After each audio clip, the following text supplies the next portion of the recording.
anak-anaknya itu sangat aktif. Wah, iya. Gitu. Aktif sekali, jadi emang Cepet biasa. nggak malu. Jadi kalau mereka nggak tahu tanya.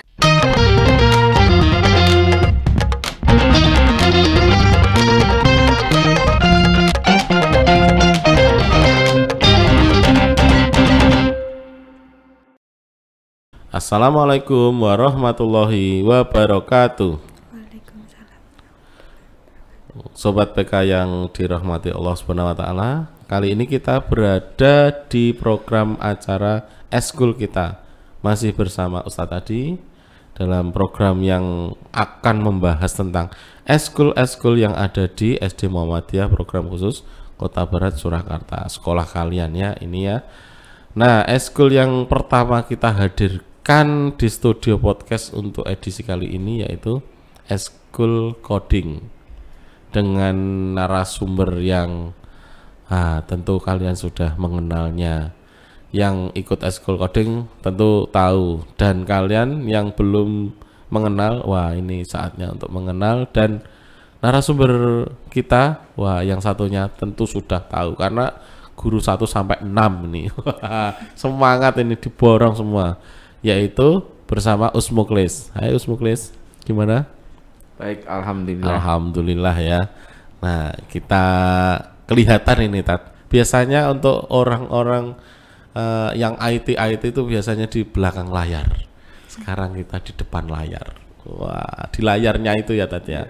Dan narasumber Miss Winda. Wah, Halo. dari mana Miss? Dari Digi Kids. Oh, dari Kedikit. Kalau aslinya dari? Aslinya dari Kebak Keramat. Kebak Keramat ya. Iya. Untuk eskul coding, wah ini bagaimana ceritanya Totat? Kok tercetuskan SDPK harus menghadirkan eskul coding di apa ya, di eskul kita ya, sama anak-anak itu ceritanya seperti apa Totat? Latar belakangnya gimana? Oke, pertama-tama latar belakang dari SDPK mengadakan eskul coding itu karena pengen lain daripada yang lain. Nah, jadi yang biasanya kalau eskul atau ekstrakurikuler komputer itu ngetik Microsoft Word, Excel, itu kita mencoba untuk lain daripada yang lain. Nah, begitu. Makanya Sudah nggak zamannya ketik mengetik, menggambar, wah itu sudah bisa ya, biasa lah. Ya sudah biasa. Sudah Corel Draw itu ya. biasa lah anak-anak, biasa ya tanya. Kalau di SDPK biasa. Wah ini coding itu apa, mengkode, kode-kode apa ini Tat? Oh, kalau coding di SDPK itu istilahnya fun coding. Wah Ya, fun gitu. coding, Jadi wah, seneng-seneng ini. bikin game, Aplikasi gitu. seperti itu ya Tat? Iya, betul. Oh, itu kira-kira apa ya tadi ya? Sebenarnya sejak kapan toh eskul coding itu ada? Dulu atau baru-baru sekarang aja Tat? Seperti Ya, apa Tat? sudah sejak tahun 2020 ya. 2020. Iya. Wah, sudah lama sekali itu ya. Wah, sobat PK. Nah, kalau kalian pengen sekolah di sini yang lain, nah ini ada eskul coding. Wah, sangat bermanfaat sekali. Dan tadi sudah dijelaskan sama Ustadz Muklis. Wah, kita lain daripada yang lain. Kita insya Allah lebih maju. Wah, kita lebih maju selangkah dari sekolah yang lain, menghadirkan sesuatu yang akan berguna di kehidupan yang akan datang. Karena insya Allah semuanya berkembangnya ke arah teknologi yang lebih maju seperti itu ya. Dan kali ini kita kerjasama ya Tat ya dengan pihak Digikit. Wah, Digikit, wah gimana? Apa sebenarnya Digikit itu gimana, Tomis? Oke. Digikit itu sebenarnya pusat belajar kreativitas anak. Iya. Jadi kita itu fokusnya itu untuk meningkatkan intelijen sama soft skill anak itu dengan teknologi. Oh gitu. Gitu. Jadi meningkatkan kayak biasanya kan kalau anak-anak zaman sekarang itu cuma main game doang gitu Iya. ya contohnya ya. Nah, kita itu coba ajak untuk anak-anak itu membuatnya. Oh gitu. Jadi nggak cuma apa gunain doang. Anak-anak itu ya. Iya. Jadi ketika orang tua sobat PK ini, wah pastinya lihat anaknya main game terus gitu kan. Nah, sekolah mewadahi bagaimana caranya membuat game itu seperti apa. Jadi jangan cuma jadi pemainnya saja ya tadi ya. Kita juga makernya Ya, katanya makernya. harus membuat. Nah, bagaimana cara membuat? Barangkali nanti ada tercetus ide, wah membuat game dari SD Muhammadiyah program khusus mendapatkan wah banyak atensi dari masyarakat, dipakai karena apa? Karena kegunaannya edukasinya.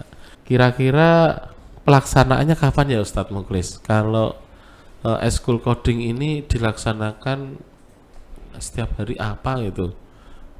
Ya, eskul coding yang kerjasama dengan Digigit itu kita masukkan ke dalam eskul yang weekday. Weekday, Nah, oke. jadi setiap hari Senin sampai hari Kamis. Kamis. Ya, itu disesuaikan dengan kelasnya. Oh, Jadi untuk hari Senin itu kelas 2, iya. hari Selasa kelas 3, hari Rabu kelas 4 dan hari Kamis kelas 5. Oh, jadi tidak tumpuk antara kakak kelas dan adik kelas itu ya, tadi betul. ya. Iya.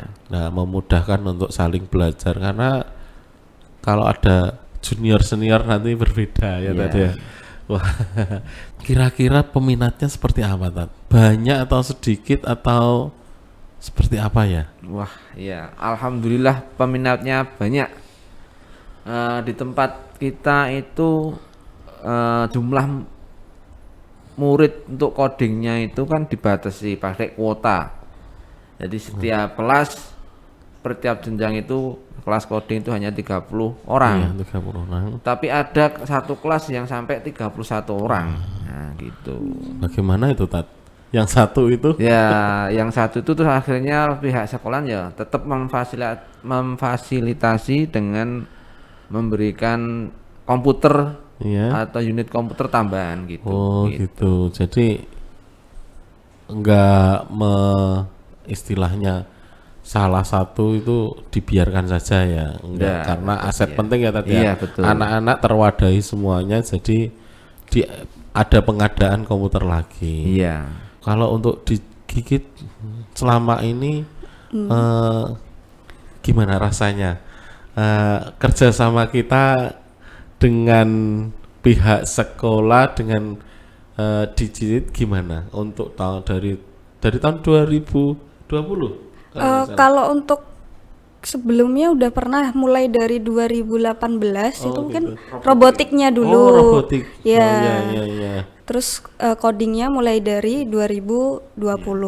Oh, berarti ya pandemi itu juga sudah lama sekali ya kita Iya. kerjasama dengan Dengan Digigit. Digigit ini, dan anak-anak juga terwadah ya tadi ya, semuanya ya tercover semuanya. Wah, hebat ini Digigit. Tahun randa ahlinya ahli. Iya. Program apa saja yang ada di eskul coding ini? Untuk di eskul coding itu kan kita istilahnya fun coding ya Mbak ya. Ya, fun coding. Fun coding, jadi kita pakai program Scratch ya Mbak. Ya, Scratch 3. Scratch 3 gitu. Pakai Scratch 3. Disesuaikan dengan Levelnya ada kelasnya. kelas. Wah, ini Ustadz Adi ini belum pernah ini. Harus mencoba Scratch. Scratch itu cakaran kalau nggak salah. Apa harus dicakar ini? Iya. Itu ikonnya kucing ya Mbak. Iya, kucing, Wah, kucing. bener. Wah, icon Scratch. Wah. Oke ya. Jadi kalau programnya Scratch 3, kalau materinya ya Miss, materinya apa saja untuk anak-anak itu standarnya seperti apa? Mereka pertama kali barangkali yang kelas 1 ini kan masih eskulnya masih dari sekolahan. Nah, nanti kelas 2 nanti memilih atau kelas yang lainnya yang semisal ingin coding, nah, memilih coding. Ini kan belum tahu materi apa saja Apa jangan-jangan harus pinter ini dulu, gimana ya materinya seperti apa yang diberikan? Oke, kalau dari kita di Gigi sendiri itu ada tiap kelas itu ada materinya masing-masing. Jadi ada kelas kecil sama kelas besar. Nah, kalau untuk kelas kecil itu biasanya kita pasti kasih dasar-dasarnya dulu. Tadi nggak harus pinter ini enggak. Jadi semuanya bisa ikut. Jadi nanti kita bener-bener ajarin itu dari dasar. Dari dasar menggunakan Scratch itu gimana. Nah, itu kan di awal-awal itu kita ada kayak buat dance party, terus aplikasi Crab. Itu untuk yang kelas kecilnya ya.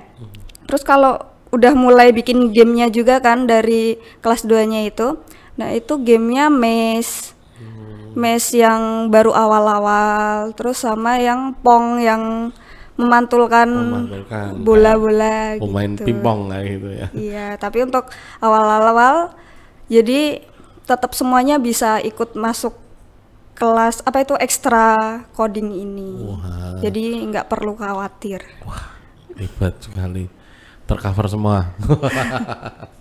Ya, kalau pasti biasanya kalau suka game itu ya mereka lebih suka otak-atik ya Ted ya. Ya. Mereka suka komputer rasa nggak langsung ketika barangkali di rumah orang tuanya pusing, ya Allah ini main game terus ini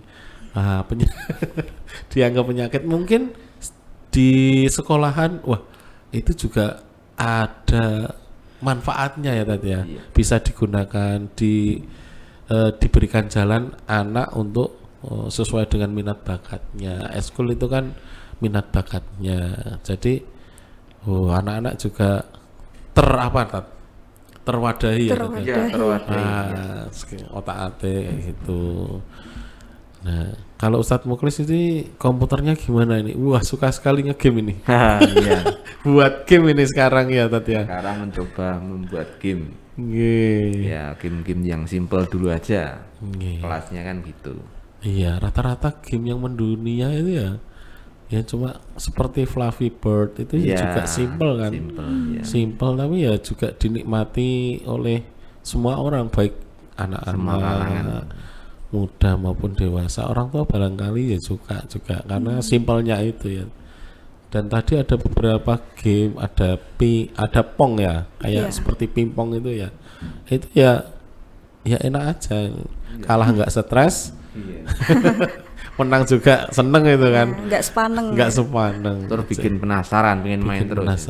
Jadi nanti di dalam Eskul Coding anak-anak jadi maker, jadi pembuat, seperti itu yang saya pahami. Jadi membuat ternyata membuat game seperti itu. Wah. Jadi ya cocok sekali nih. Kalau Ustadz tadi boleh masuk nggak ini? Nggak boleh ya. Boleh, kalau hanya masuk masuk saja. Barangkali sobat PK yang masih kelas 1, kelas 2, wah yang mau masuk Eskul Coding, wah Ustadz mau tanya coba manfaatnya apa Tat? Coba manfaatnya. Manfaat kita belajar coding coding itu pertama-tama menjadikan kita menjadi lebih kreatif. Wah, kreatif ya. Kreatif, kemudian bisa istilahnya problem solving ya Mbak ya. Iya, dapat gitu. mengatasi masalah. Ya. Bukan mengatasi masalah dengan masalah ya. Iya, itu.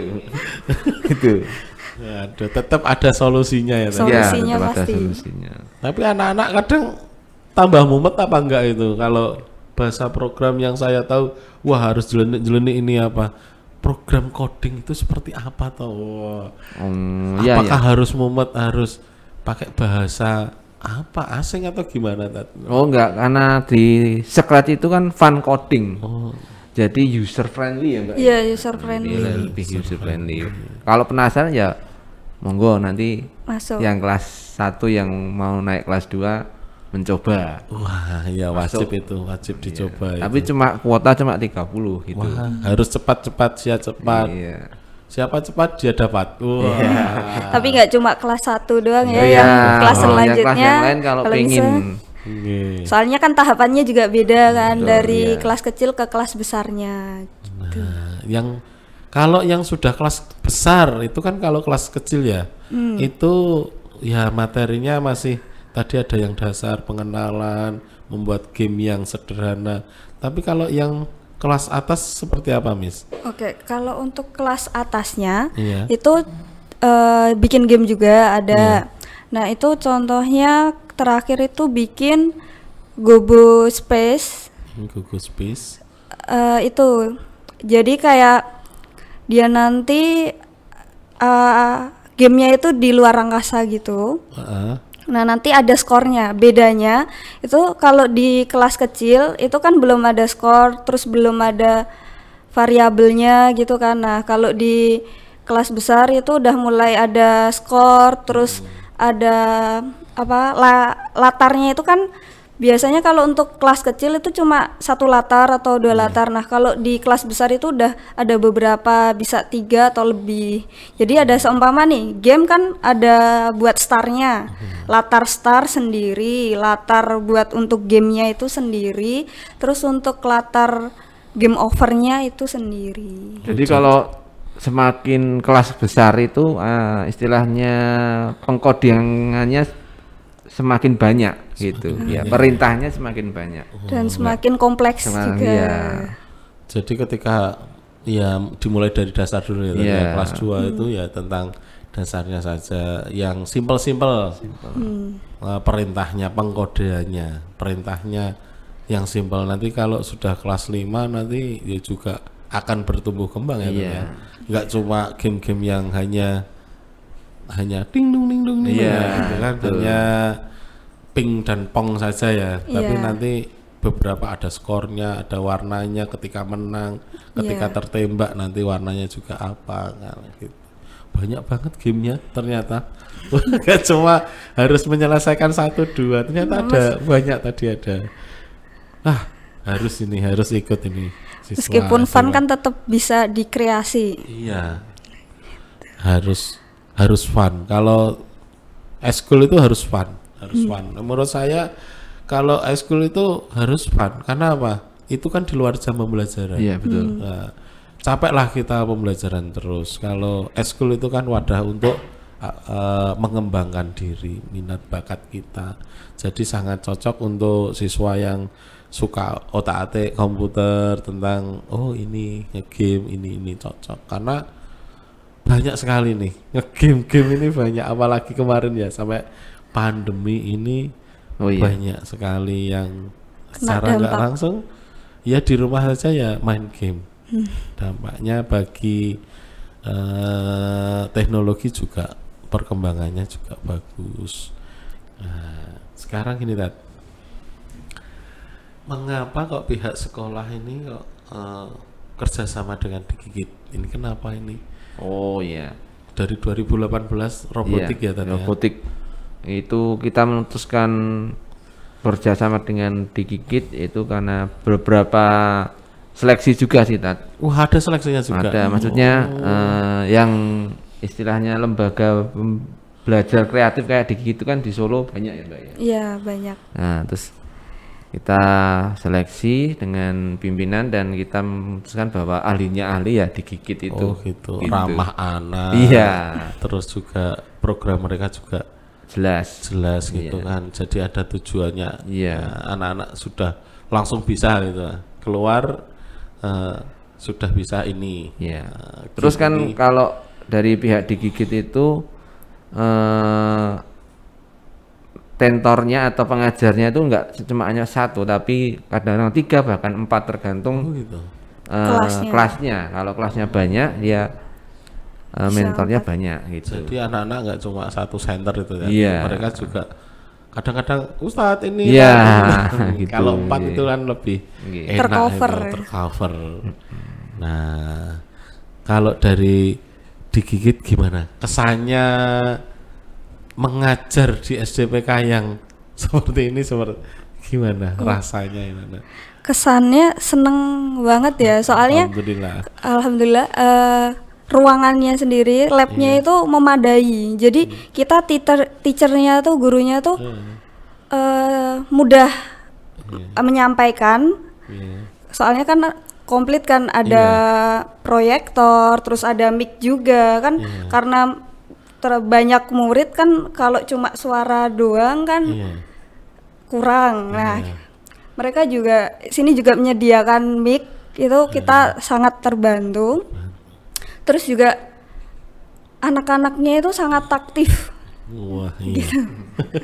Aktif sekali, jadi emang Tempat biasa. nggak malu. Jadi kalau mereka nggak tahu, tanya. Kan kita ada beberapa teacher kan, di satu kelas itu kan minimal 3 teacher.